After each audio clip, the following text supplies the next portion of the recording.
Welcome to you all. I am Jain G. This is our channel Jain Social. In this video, we are going to discuss about the online classes issues. Due to SARS-CoV-2 virus, the COVID-19 disease spread around the world and put the whole world under the lock. So all the regular activities now, since we may need to maintain the social distance and physical hygiene, are transferred through online. Like the work which was practically done from the office, now doing from work from home. Now similarly, the school, practically students go to the school and learn from observing in the classrooms. Now there is a demand arises that since students unable to attend the classes, so now the option for them to get proper education is through online.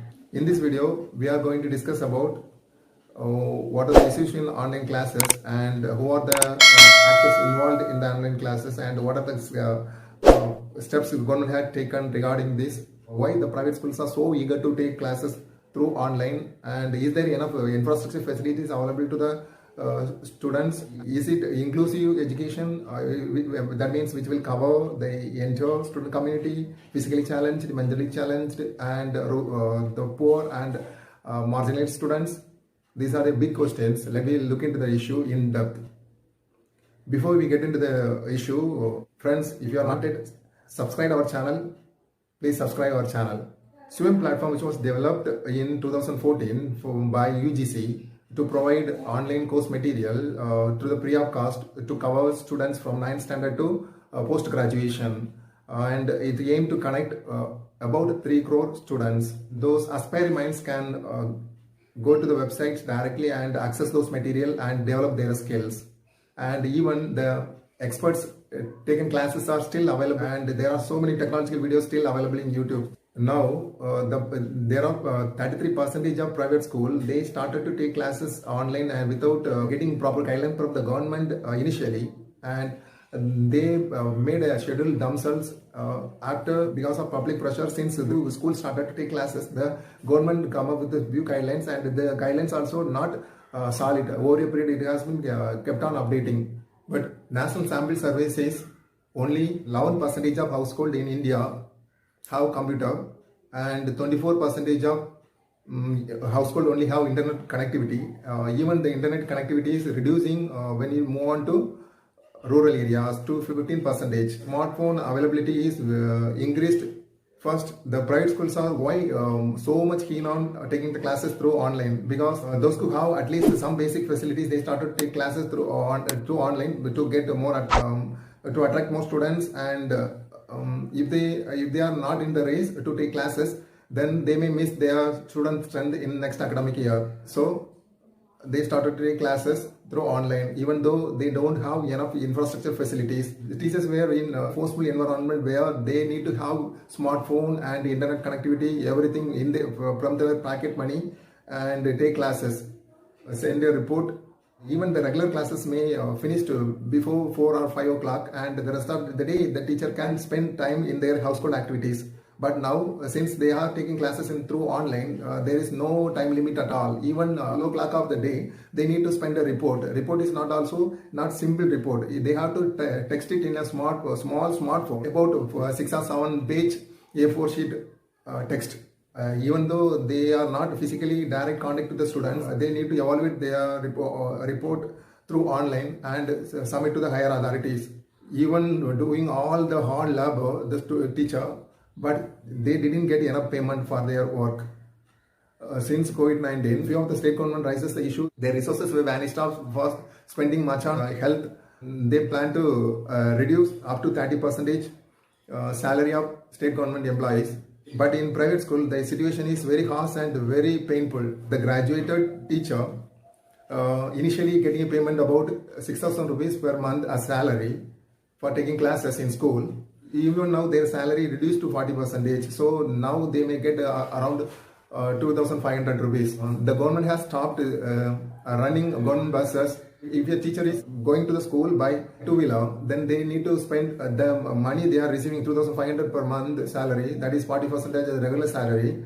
That is even not enough for fuel consumption of two-wheeler and the food on the day. Then what is the remaining they are going to withdraw? at the end of the month as salary. The pathetic situation of the teachers' salary arises question that even their salary is much less than national average income of MG and Rega. In rural area, there are so many poor people.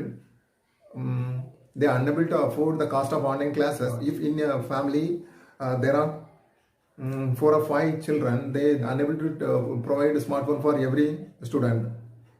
And also due to poor network connectivity, recently reported because of poor network connectivity, a teacher climbed to the tree with the laptop to take the classes through online. As per the Right to Education Act 2009, education from 6 to 14 years is free and compulsory as our fundamental rights.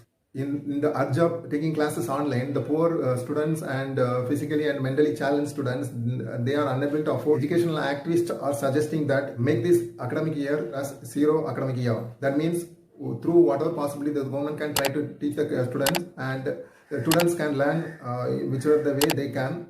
But there should not be any grading or ranking of students, and there is no pass or fail in this academic year. Whatever the standard they are studying in the academic year, we will resume the same standard from next academic year also. And experts are also suggesting that since we need to maintain a social distance in this COVID-19 pandemic, try to follow the odd even principle.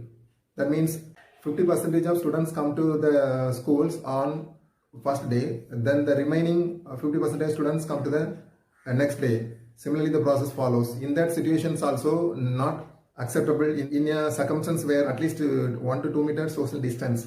UNESCO 2020 Global Education Report revealed that about 40% of poor and low middle income countries are out of online classes. About 91% of students out of school from 1st April. In poor countries, they are started to teach the student through televisions or radio. Though the online classes is the situational necessity, but it is not a perfect alternative for the regular classes. Since the private schools are in the front run to take class online due to the political pressure, the government schools also started to take classes through whichever platform available. Like Delhi government school started to take classes through WhatsApp. And Chennai corporation schools started to provide smartphones to take classes, and about 2 lakh students, second after China, from India, they are studying in US. Since all the classes become going to be taken in through online, they are forced to leave the country. They are asking why the student can take the classes from India. Before F1 visa holder used to attend online classes about 1 to 3 hours, and considering all other facilities, they went to US for higher studies. Students of migrant laborers, they are suffered the most because due to that pandemic, all the migrants went to their native places. So those students are left out from where the school. In few states, the high courts came forward to ask the concerned state to form the guidelines for online classes. Recently, with the guidance of Human Resource Development, NCERT prepared Pragadya guidelines, which says that 70% of syllabus only taken in the academic year, rest of the will be left off. As per the guidelines, from 1st standard to 8th standard, only 1 hour to 1.5 hour, which is divided into 2 sessions, half an hour to 45 minutes, with a break of 10 to 15 minutes. Similarly, for standard 9 to 12th, the total teaching hours need to be, screening hours need to be from 2 hours to 3 hours. That is 4 sessions. For preschool students, there is no online classes at all, but only the guidance provided to the parents. Because when the screening time, that means the student looking at the electronic gadgets, time increases, it will affect their eyes, and parallelly it will affect their brains. It will indirectly induces pressure in their mind and affect the students' health. Already students are put in a prison like inside the home due to the pandemic. Their regular activities has been reduced to the least. The government is spending about 3% of GDP to the education. Though Kothari Commission 1964 recommended 60% GDP need to be spent to the education, but no government take sincerely those suggestions, and the government GDP spending on health is just 1.3%, though totally it come around 4.2%, including private spending. The solutions for those kind of issues may be the education need to be inclusive, because education, health and employment, these three are interlinked. We cannot make use of human resource effectively without proper education and health. So government focus must shift from IITs, IIMs to providing basic preliminary educations with proper infrastructure facilities, and include mentally challenged, physically challenged Divyang persons as per our plan of Inclusive India. Then proper training facility need to be provided to the teachers, and enough salary must provide to the teachers, and secure their job in the pandemic situation, and increase the land GDP spending on education to 6% and GDP spending to the health to 2.5%. Thank you for watching this video. Please subscribe our channel if you not at all subscribed, and click the bell icon. Then whenever video posted in our channel, it will be notified to you.